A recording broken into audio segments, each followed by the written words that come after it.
record button.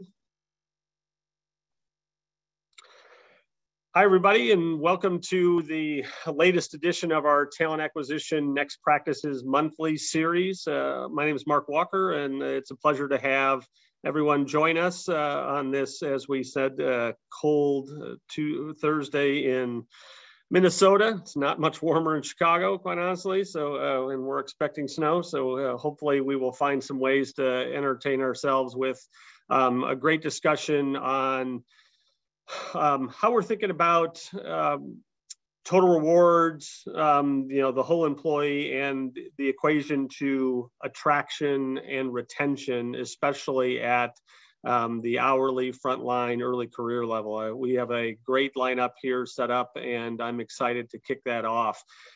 Just as a reminder for those of you here, we definitely want you to engage with us in a variety of ways. There is a chat that is there for you to engage with us and pose questions.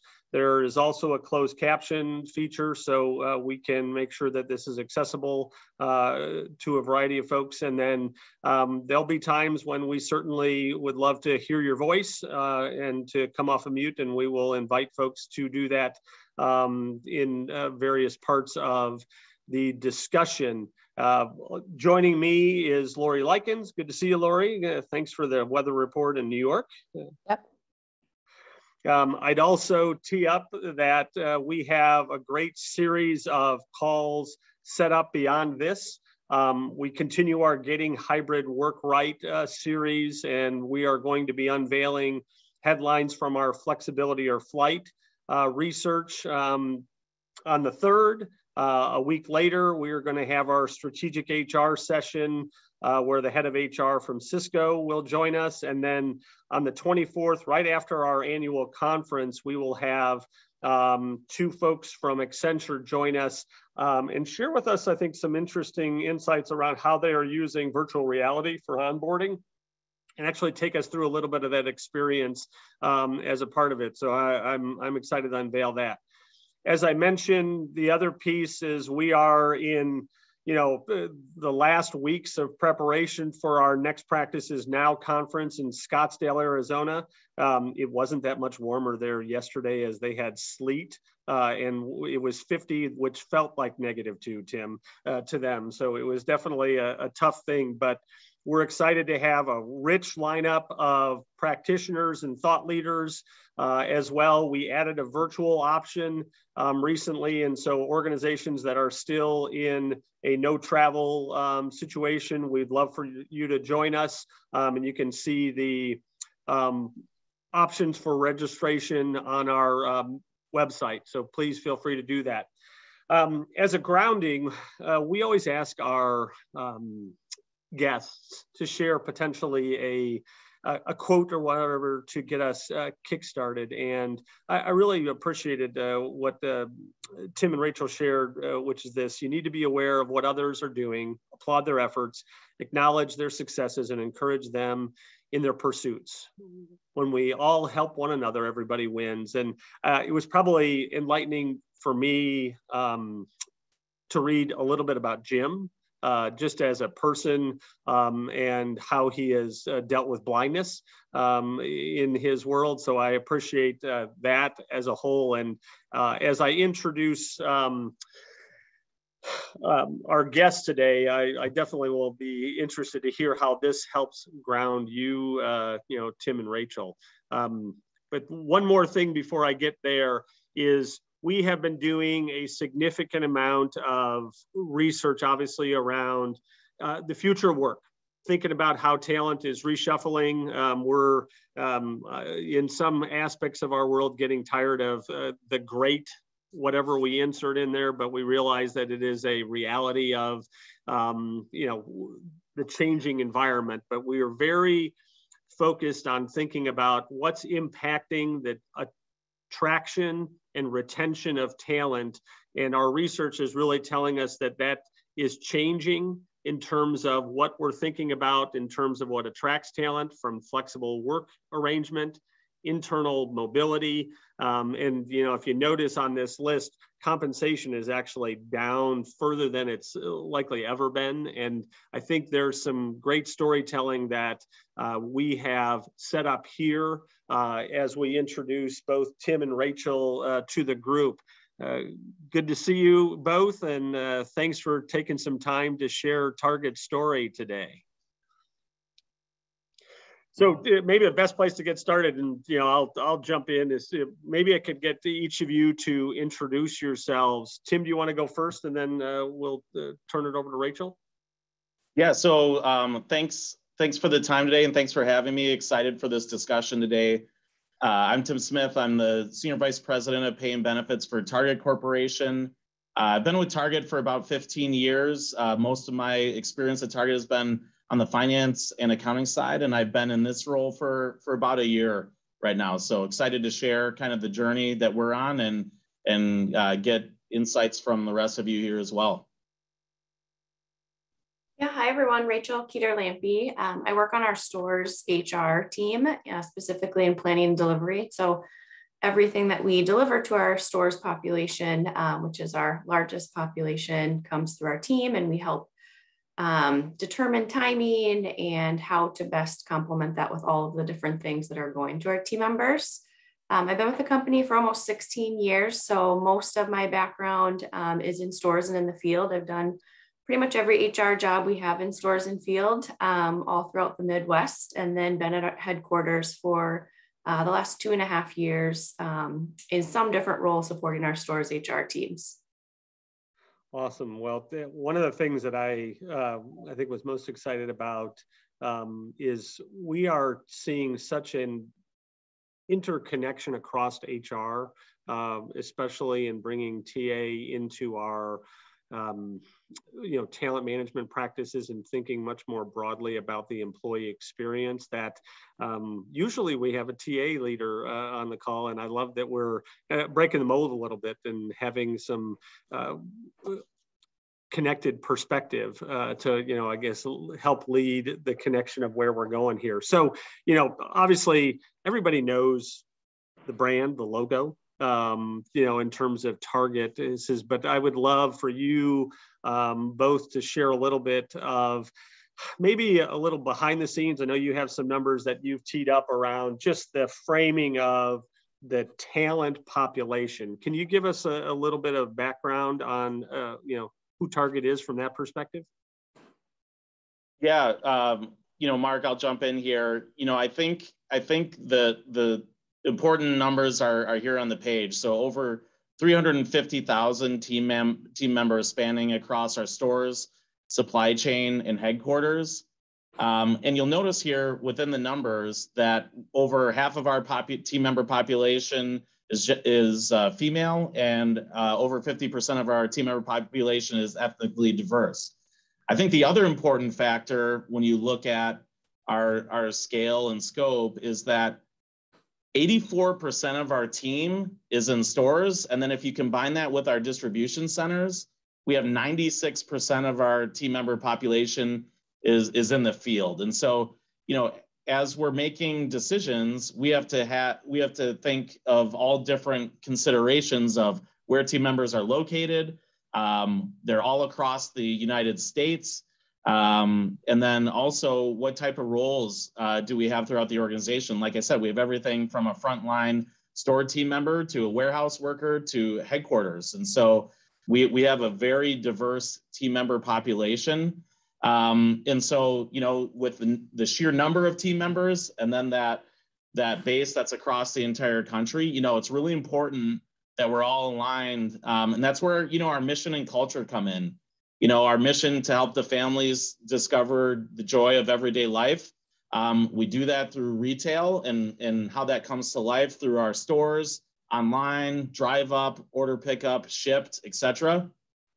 But it's also important that we care deeply for our communities and the team that makes Target Target. And so, as I mentioned, we're all across the country. We do a lot for our communities, and our team members are based in those communities. And that's really where our culture of care, grow, win together percolates through everything that we do day in and day out.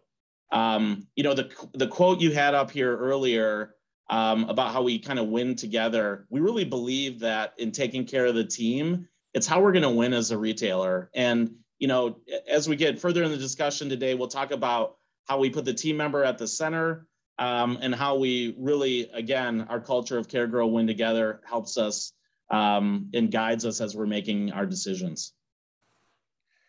And I think I would just hop in and say, when, going back to the quote and what Tim shared, culture has always been something that we have really valued, but it's also ever changing. And so when you think about the external environment, I think that's where we really value, not only what does our team think, but what's happening outside and what are others doing well, so that we can continue to foster that great culture. So I think that really speaks volumes to that quote and how we continue to maintain that really great culture that we have.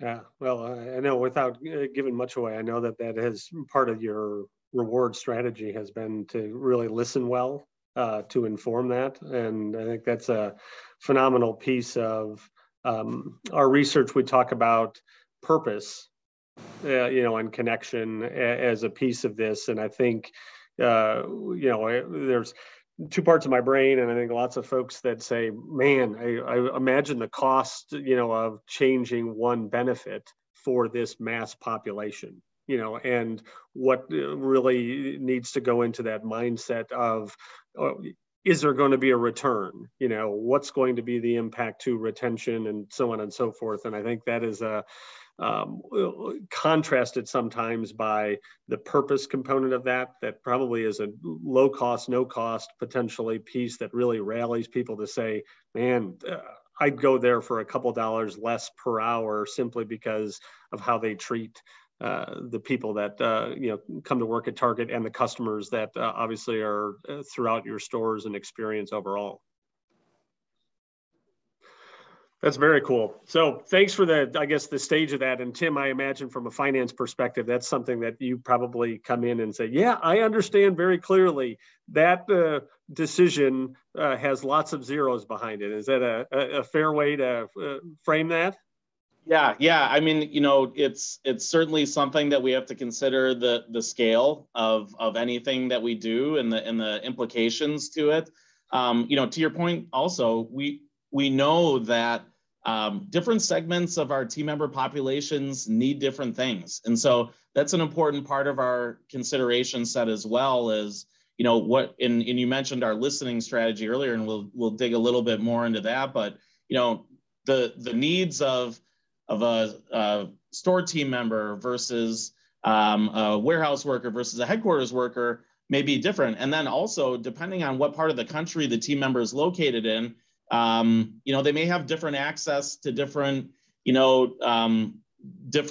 benefits or things that social structure that doesn't exist in other parts of the country. So those are other pieces that we have to consider too when we're making our decisions. That's awesome. So, it seems like I think there is obviously a decision-making process that you have started out almost in the strategy perspective and said, hey, we need to have some strong framing around some core pillars. Can you walk us through a bit of how Target thinks about that? Yeah, absolutely. So as I mentioned earlier, the key thing for us is that as we're setting these priorities for both the short term and the long term, we're always keeping the team member at the center of the decision making. So especially in these past 2 years, I mean, all of us on this call are aware the environment has changed significantly. And so that makes putting the team member at the center even more important for us. And you'll notice here that we kind of have a cyclical graphic here, and that's by design because, we even found that through the last few years, things that we heard from the team member that were important 3 years ago aren't really at the top of the list anymore. So it's really important for us that we stay on top of what does the team member want, what are the external trends, and where do we want to head for it. So I'll start as I'm going through this process, from the benchmarking perspective. It's really important for us, again, given our size, scale, scope, our geographical spread, that we really look at the external environment.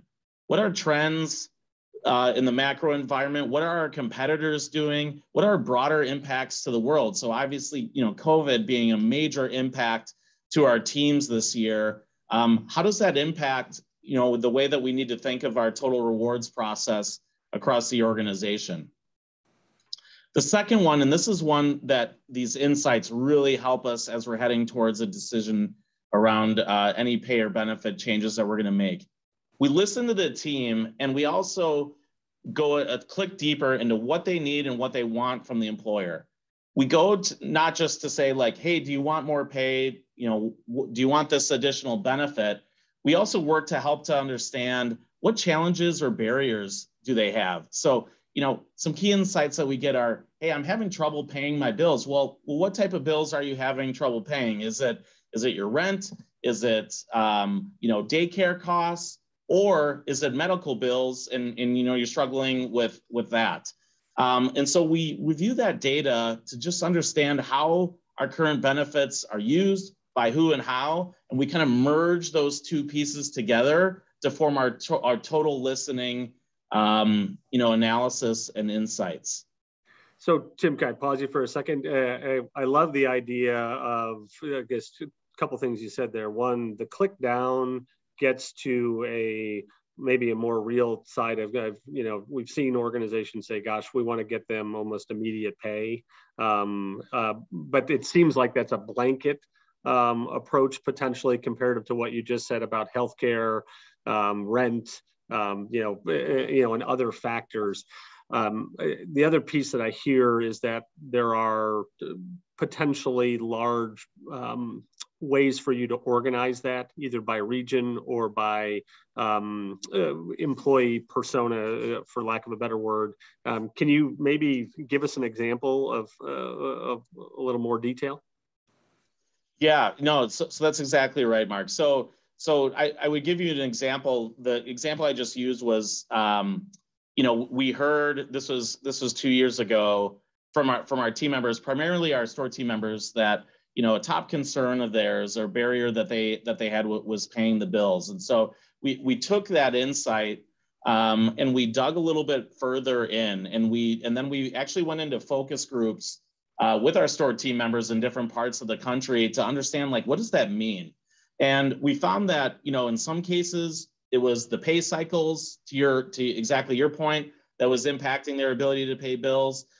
Sometimes in some areas, it was a wage component, but then others, like we started to get a feeling that there was medical costs were starting to be a burden for team members. And so that had caused us to reevaluate, our benefits packages. It also led to us introducing daily pay, which does give our team members quicker access to their pay as they earn it. And then what we do then is we evaluate afterwards, how does that item that popped as a top concern for our team member, how does that evolve over time? So that's where we're getting into the, did the changes that we implemented really produce the benefit we were looking for, or did it not have the impact we were hoping for? One key analogy that someone shared with me earlier in my career that I think holds true for us in this space is,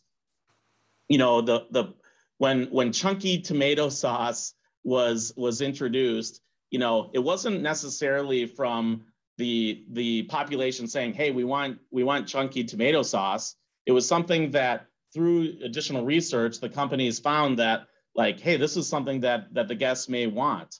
And so that's where it's important for us to not only ask them, like, what do you want in a benefit? That's where going a click deeper to understanding those barriers. And it may not be something that a team member is explicitly asking for, but we may be able to remove that barrier, and then that helps the team member with their overall what's going on in their life at this time. Yeah. Hey, so there was a question that you sparked from one of the people listening in, and I think if I boiled it down, it sounds like it's, how do you manage or navigate the sensitivity of people sharing that type of information? Did you find specific methods that work better than others to surface some likely pretty personal things? Yeah, I mean, I would say first and foremost, our listing strategy is totally anonymous. So as we're sending out the survey, we do not connect it directly to an individual team member. To the earlier point, we can tell, is this a stores team member? is this a warehouse worker? Is this a headquarters team member? But it's totally anonymous. And so that enables the team to not only across, total pay and benefits, but in our total, team culture and team health strategy, just get real, transparent input from our team. And I would tell you, like, we get a lot of really great input from our team. I think it's created an environment where the team feels comfortable sharing those types of concerns. And again, with it being totally anonymous, the team members feel free and open in sharing those types of things. Now, certainly if we get down into the focus group, there we need to be a little bit more sensitive in terms of how are we framing the questions and how are the concerns. And we're really thoughtful about how we do that. Yeah. And I just add, Bridget, for that specific question and survey, there was a lot of where the team got to rank, like when they thought about their top financial or benefits, like their top concerns, they had choices and were able to rank. And then it was also anonymous, like Tim had mentioned. And so I think that the team actually felt really valued that we were asking those questions, like what are your top concerns when you leave work and think about your well-being. And so that was one way we went about that. I love even the question that we're asking about when you leave work. It's such an easy thing to forget that that's part of the whole person equation. That is an excellent place for us to continue to foster as we become more human as organizations. So obviously we jumped in and talked about some of the benchmarking and listening. Do you want to kind of frame out the rest of what's listed here, Tim? Yeah, Mark, and actually, the investment piece as we get into, so I, being a former finance person, the dollars are an important component. But to add on to what you just mentioned, Mark, like we really believe that in order for a team member to show up their best at work, like we have to ensure that we're helping them take care of themselves and their family. And so, I know it's been a challenge across industries and former companies that I've even been at. How do you assess an ROI on some of these investments? And I would just tell you, like, sometimes you can't tie a specific number to it. I mean, certainly in some instances, if you're implementing benefits that have a direct correlation to increased health outcomes, you can look at your healthcare claims and things along those lines. But some of the other ones are more challenging to assess, like backup daycare or some of those other pieces. But we found through other data in terms of absenteeism or team member call-offs or the hours that team members are shifts that they're able to take, that those are some of the other pieces that we look at, not always driving towards a hard dollar ROI that we can put on the paper and send to our finance team and say you can count on this level of savings for the investment we're giving.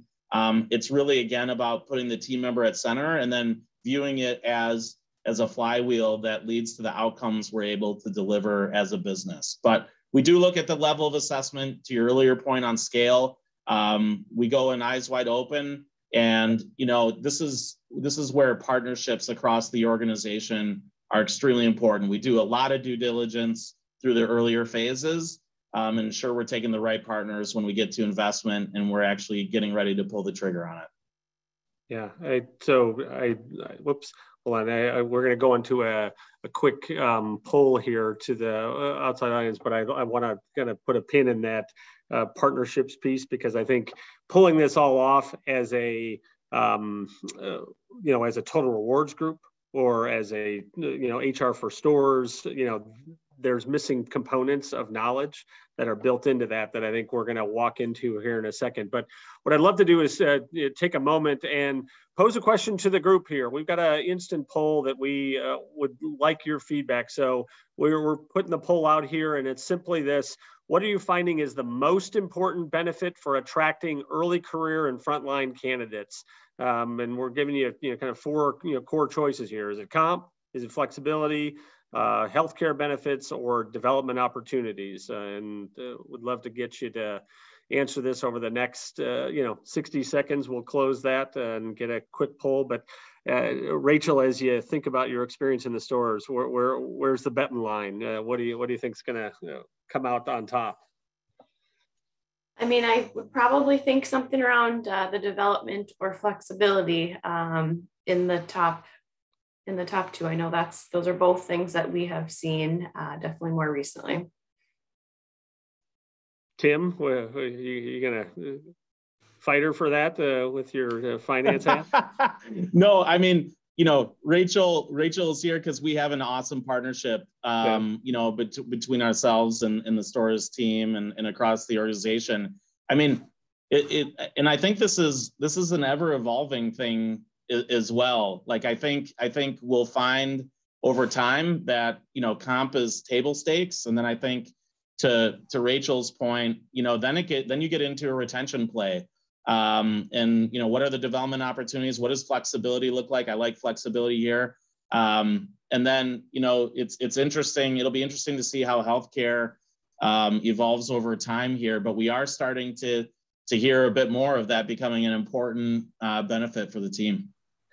Well, on the call, folks are saying healthcare benefits are, quite light in terms of the biggest factor, which is interesting. And I know that there's some opportunity for us to learn from your experience on the wage side, because obviously it's been a hot topic around, minimum wage and the $15, kind of earmark, and what's that affected attraction and retention overall. So thanks for participating on that. It's great to always get a little instant poll, but let's keep moving in terms of the key partners piece of this, because I feel like this is an interesting component of your equation. Yeah, I mean, it's really important for us that in the discovery, decision-making, and implementation processes, it's essential that we bring along partners throughout Target, not only in HR, but beyond. We include trusted vendor partners as we gain some of these insights, feedback from our partners in the organization and from the team directly. Our vendor partners play a critical role in helping us think through what are the challenges. Is there anything that's existing that we could help our team with, as well as what are areas where we need to consider some innovation. We also look at our networking partners and outside of the organization. I know I connect with a lot of peers at other organizations to understand what they're seeing and is what we're hearing from the team and from our partners consistent. And then it's really important that, again, back to the cyclical nature here, continue to understand how the changes are or are not impacting the outcomes you thought they would have. And that's something that I think we've strengthened our muscle on here over the past few years. And, we kind of have an always on listening and analysis function where we are connecting with the partners, whether it's, my team connecting with Rachel's team in stores, we connect with our finance team. We connect with, we reassess our benchmarking to see, are we still positioned in the way that we thought we would be, to just ensure that we are positioned where we want to be. And with this structure, we've been able to implement some great benefits for our team, for our prospective team members. And it's helped enable us ensure that we're staying ahead of trends and not finding ourselves in a position where we're way behind and needing to catch up and identify and find any gaps that may be existing for our team and for our business. And I really think when you go back to the last 2 years, I know Tim mentioned this, but COVID is a great example of where the partnerships and just this structure really helped us to move quickly when needed, just in the ever-changing environment and different offerings that team members needed. And so I think that's really where we saw a lot of benefit with this structure. Yeah.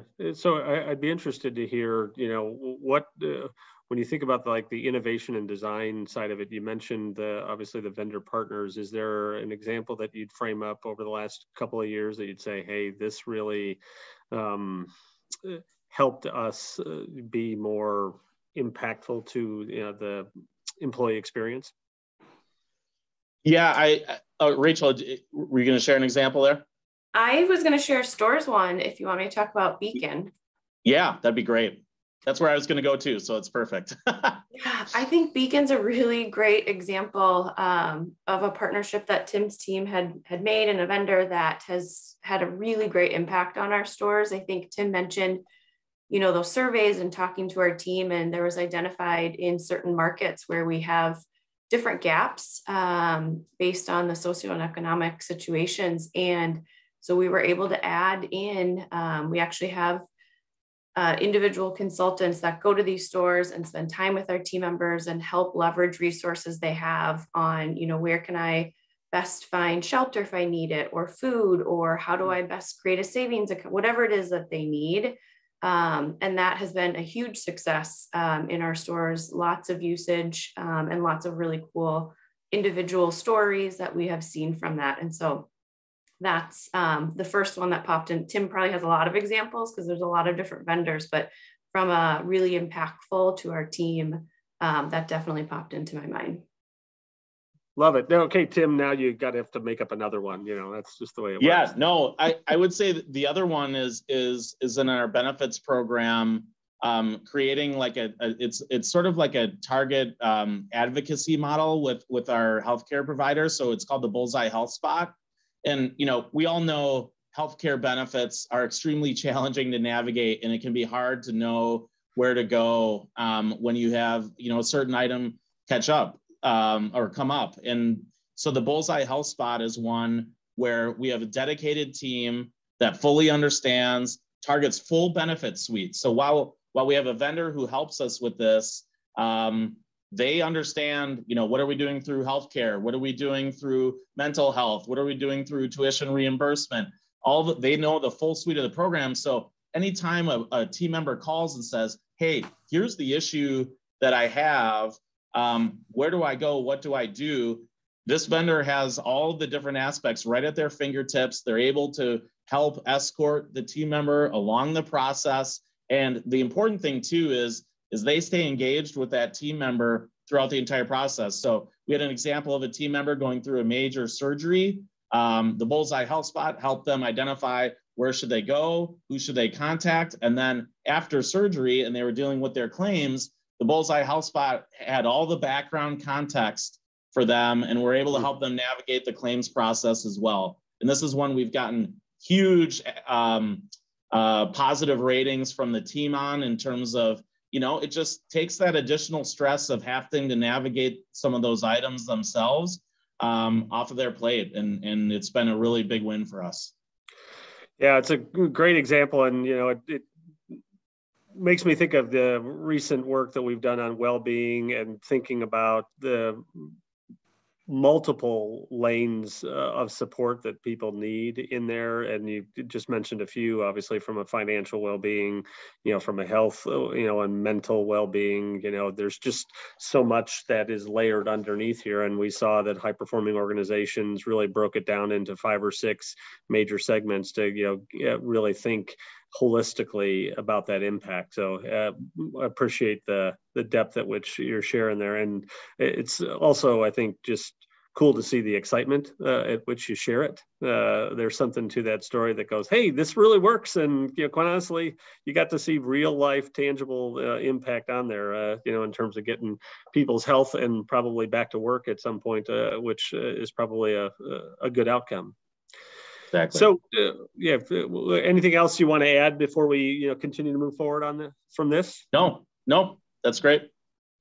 Perfect. So, obviously, where I teed up the big kind of picture of well-being, you, I think, laid out some very specific things that seem to be working well around attracting talent. Do you want to, give a little bit of, detail to what's laid out here around some of the core things that have been working? Yeah, this is what I would call, like, as we look at our holistic total pay and benefits positioning, like we feel that you can't just focus on one of these aspects or another. You can't just have pay and then, not have the healthcare or the balancing life priorities. We know that, each of our team members has a lot of different pressures, as we talked about earlier, and you need to be addressing all of these. And so that's where this is how we kind of think of it from a pay and benefit structure standpoint. It's like financial well-being. You look at your start rate, your access to pay, so daily pay that I mentioned earlier that we rolled out, and then education. I saw in the chat, a lot of, and when flexibility was called out earlier, flexibility is something we heard from our team as well. And it is actually one of the impetuses for us launching Dream to Be, which is our education assistance with Guild. As we did a click into the flexibility, we learned that there's a good degree of team members who are either trying to continue their education, start their education. And so the flexibility was being able to go to school, but work at the same time. And so that's where that led to the overall structure of our education assistance program, Dream to Be at Target. So another good example of listening to the team and going a click deeper there. Building on financial well-being, obviously there's quality, affordable healthcare. We have free virtual healthcare through SiriusMD that we give to the entire team. Rachel mentioned this earlier. We have the vaccine benefits that we rolled out through COVID. Giving rides to vaccines, paid time off, recovery time, and then, our overall well-beings program, as well as team member life resources, which is also available to the entire team if anyone needs help.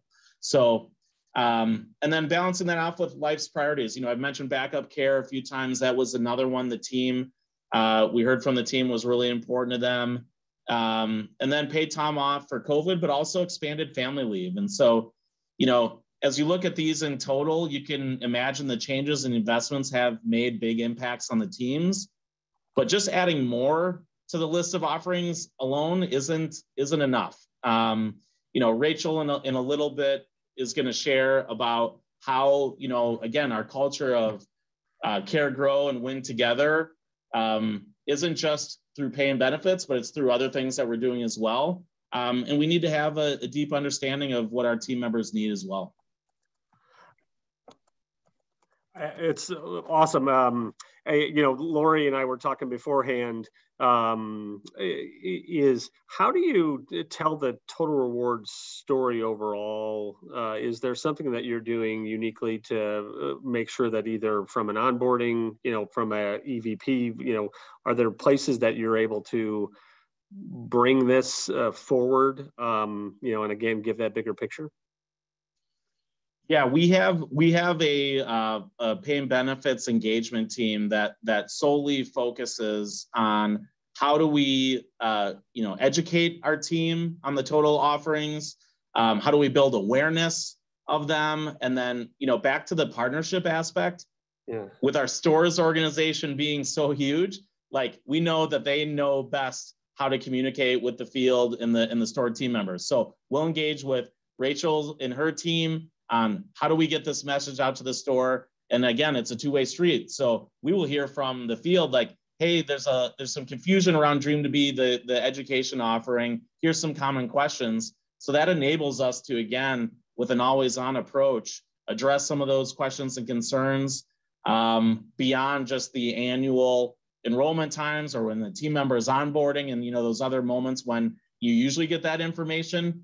We are constantly listening to one another and understanding what are the dynamics and the moving pieces so that we ensure the team has all the knowledge they need at their fingertips to be able to take advantage of all of our programs. It's awesome. Yeah, so Rachel, we definitely use it in our recruitment marketing, all of our recruitment marketing and advertising. We obviously don't get super specific on those pieces. Sure.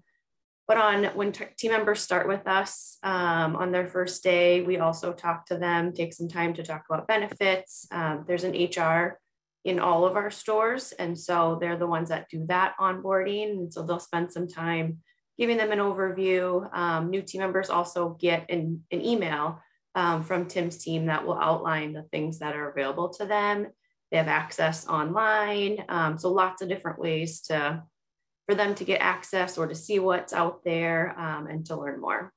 Yeah, I'm assuming you track adoption, and speed to adoption type things related to the benefits, just to get a sense of, where are we potentially creating confusion? Where's there gaps and what is potentially most popular, or used in the mix of that?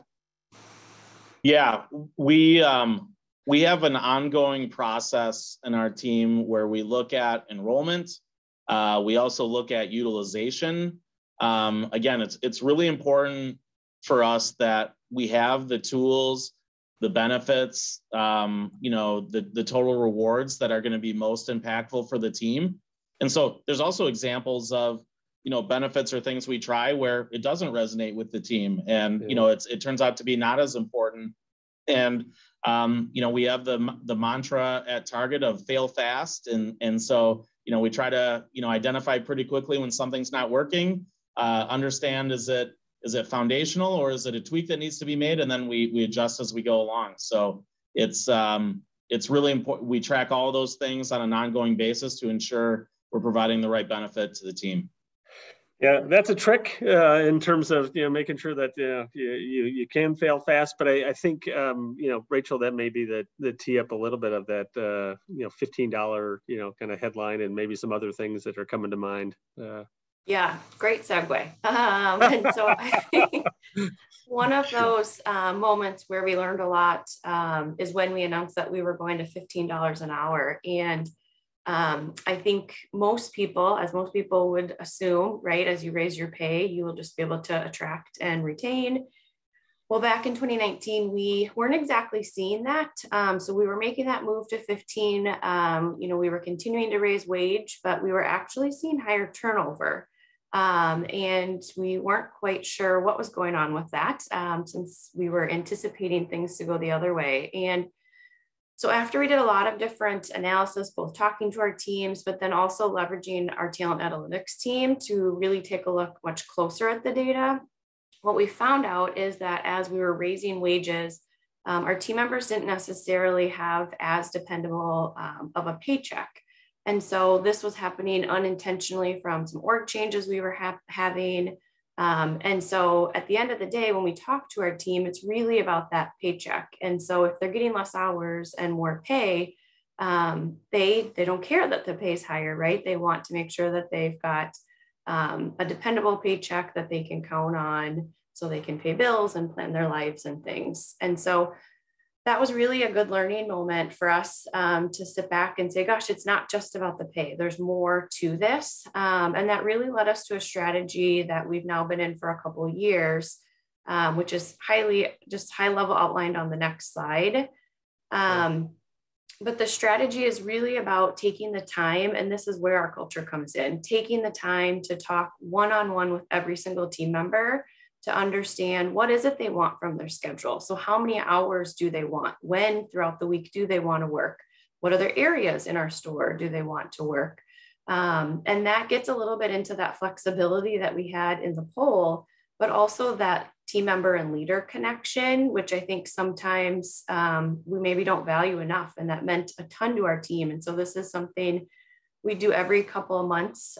Certainly it can happen weekly, but we have more formal touch points every couple of months as our seasons change and our business changes a little bit to say, okay, here's what you said you wanted to work for hours and your schedules. Is this still what you want to do?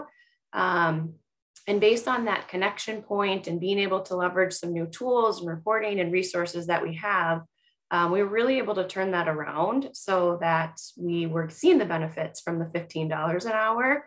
And giving our team the hours and the schedules that they wanted. And I think the piece that we've learned has been really successful for us. Obviously, last year was a tough year in the labor market. And we had already been doing this in our strategy, and it really helped us to be able to retain our current team while we saw lots of other people making job changes in their lives.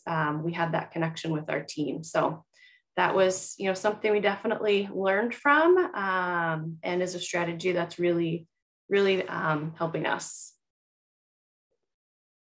It's an interesting piece I know when you brought up the term when we were prepping them around stabilization, that I thought, there's this balance, like you said, money and choice. But then also we need to get a certain level to live, which becomes just a great modification. And I like that you seem to have found an easy way for tech to augment the actual process overall, so people can, post for schedules. They can do it from their, iPhone or whatever it is to actually move, and make this happen in a more fluid manner. Was that easy adoption, or, tell me a little bit more about kind of the rollout of that?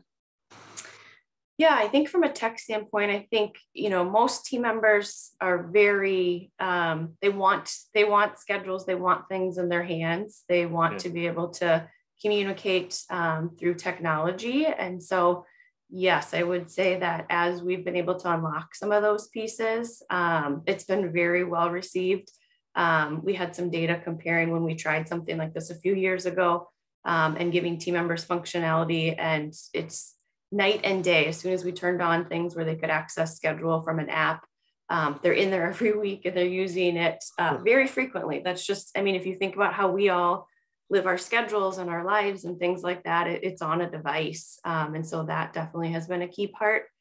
I think, just to go back to something you mentioned, one of the key wins is really the team member being able to depend on that paycheck. Right. So if you think about, I'm sure everyone on this call knows exactly how much money they're going to get every week or every 2 weeks. And when it comes to our frontline teams, and retail and hourly, sometimes that's not the case based on the ebbs and flows in the business. And so that leader connection moment, my boss cares about me and takes the time to talk to me about what's important or tell me what's up and coming. I think that has been key. And then giving our team members more reassurance around that they can have a dependable paycheck should they desire. Yeah, I think there's a couple of things that you said in there that are quite interesting and challenging at the same time. One is the leader impact in there, and the consistency in which they take time to talk about the well-being, and or in my mind, you just said, hey, be real about the forecasting of how many hours are going to be available. Be real about the condition of the business, so we know that when certain hours aren't available, there's a reason behind it, as opposed to it's just not available. It probably makes it easier to trust the environment, I would imagine. Yeah, and I would say this is a strategy we're continuing to evolve and learn. And I think the on-demand population, which you'll see on here, is one that we're continuing to learn and grow. And that helps enable some of what you just shared, that our team can get more consistent hours. And mostly as our business picks up, those on-demand team members, think of them like gig workers, are able to come in and help us during those peak periods so that we can maintain those hours for our current team. But obviously we still need to be prepared when our business picks up, even if it's just a short spike. Yeah, go ahead, Tim. Yeah, I would just add on too, like, I think a really cool thing that the stores organization did in partnership is when we did see the turnover trend not changing, like we tested in markets first to try to learn, like, how is this going to work? And some of the challenges that you called out, Mark, Rachel and the stores organization were able to understand, like, what could this look like at full scale? And they did it really, really quickly too. I supported them from my finance role before this, and we were moving fast. And again, it just, we got some key insights, and then we were ready to roll out. So I give the team a lot of credit for that, quickly jumping on it, testing different solutions, and arriving on what was going to impact the team the most. It's excellent. So tell us, without giving away too much of the, kind of secret sauce of what's next, but I'd love to get a sense of where are you poking, for what's next in the future of work and thinking about the road ahead. Yeah, I mean, it comes really back to the same kind of cyclical piece that I've been talking through before, because that enables us to stay on top of the trends. And, I especially want to highlight that it takes the broad team to make the change, and it takes the right, culture that we have throughout our organization. And along the way, like, just continuously reminding ourselves on the focus on partnership, the insights that we get at the different levels, and the need to continuously assess and reassess. like that's a really important part for us is, again, what the team was telling us and what the market was telling us was important 3 years ago. Well, frankly, and understandably, the last 2 years have been extra disruptive, but a lot of those things aren't relevant anymore. And so how are you staying on top of it? Because it's easy, and we see it a lot of times as we implement a benefit or we implement a policy, and it's out there, it's good, and then we move on to the next thing. We've kind of discovered that the world has changed in a way where you need to consistently be on top of things. And so that's where we are continuously doing that. We're, again, putting the team member at the center, and then also ensuring that we're working on what's going to resonate most for our team. I'm curious in your listening, is there much pushback at the folks that have to be on the retail floors of more flexibility based on knowing that some people can work from home in Target as a whole, or do they not push back simply because they know the nature of their roles?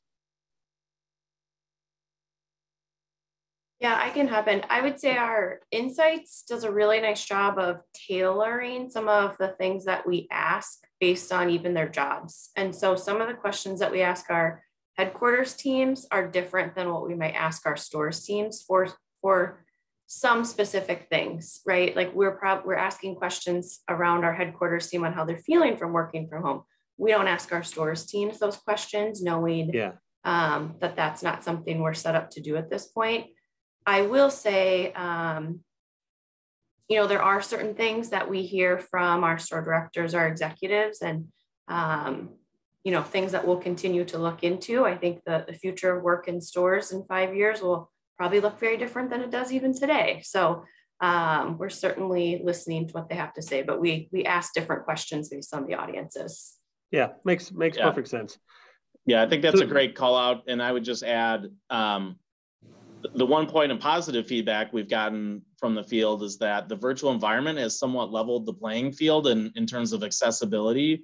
For the field team, before it was in person, again, given the geographical spread of our team, it sometimes made it challenging for some of those connection points. And oddly enough, the virtual environment has kind of eliminated some of those barriers. And so that's a key learning that we're taking moving forward as we do look at those different population bases and how can we ensure we're creating the right environment.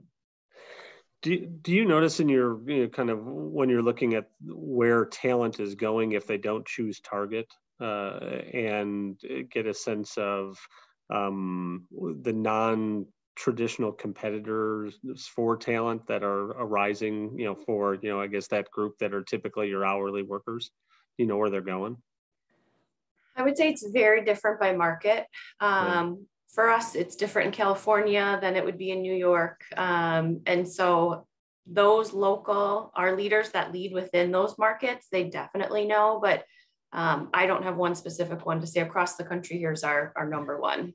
Yeah, no, but I think that's an interesting point that you bring out, Rachel, is that it's kind of in the partnership design. It sounds like you have the ask of the key leaders to say, hey, where are the competitive challenge that informs us on taking that key action? Because I think there was a question here from Capital One that is, in how, confident, or to what extent are you confident that you're actually getting at root cause of attrition in the way that you're listening? And I'm sure there's just so many variables across the country that make that tricky to, have 100% confidence, but you want to get to a high degree, I imagine. Yeah, I can speak a little bit to that question from what I talked about with our team member stabilization. And our talent analytics team does a lot of work both on that I mentioned, and then also some of the things that Tim has talked about. And they're very talented, and there's a lot of different things that they can look at, and have done very specific work to see for that team member stabilization one I mentioned. They looked at how frequently do hours change, and at what point do team members leave, and at what point do they stay. And so we've got really specific with data to determine that. And they help us make a lot of different decisions because yes, there's so many different factors, but we have been able to pinpoint some things based on how deep they can go. Love it. Love it. Well, this has been a fast hour in terms of the discussion, and I'm sure there's lots more to unpack. I do have one other question that I have to throw out. So apologies if this seems out of left field, but I sit here and think, man, do either of you have any advice as to how to work well if you are an HR practitioner with the finance counterpart? And Tim, Do you I mean was me working with myself since I came from finance? Like, it's that, you mentioned something on the front of this about ROI, and I thought, gosh, do we step into something too early by framing it around there will be return, and creating expectation that just isn't realistic? And is there something that you found in the marriage of HR and finance that we can create a healthier direction? I just wonder if you have any insights. Yeah, I think certainly moving into this space has given me a new appreciation for everything that HR does. I will just start there. I think to your point, Mark, like I do think at times we do try to stamp an ROI too quickly on things, and I think and again, having been on the finance side, I can appreciate, especially given target size and scale, like the numbers get pretty big pretty quickly when you're doing things. But like that's where, back to our analysis, insights, and partnerships, like those things combined help us to understand, like, do we need to do this from an external market perspective? What is our team telling us? And what are we seeing from all the surrounding data and analysis and metrics that we have around it? Those have been the really pertinent stories to share with the finance counterparts to understand how these things are working together. And again, a lot of it in this, comes down to our culture. Care, Grow, Win Together, putting the team member at the center. And that just really helps aid these conversations that we have cross-functionally, because everyone's on the same page there and we're working towards the same outcome. Rachel, I mainly did that so I get Tim on record, so I can play it back to him. We have fantastic partnerships with our finance team, so I think that's great. No, so again, in all seriousness, it's great to hear, obviously, I think holistic story, and big picture, many of the things that you are designing and continuing to evolve, and saying, hey, this is an ever-changing environment and we want to make sure that we're adapting to that. So hats off to you and the work that you're doing, and we appreciate the partnership with Target overall. Again, thanks for sharing this, and we look forward to the next time we cross paths. Thanks for having us. Thank you. Appreciate it. Appreciate it. Again, everybody, stay tuned for the next iteration next week for My4CP, and sign up for the conference. We've got lots of great things that are continuing to come from our team. So look forward to seeing you again soon.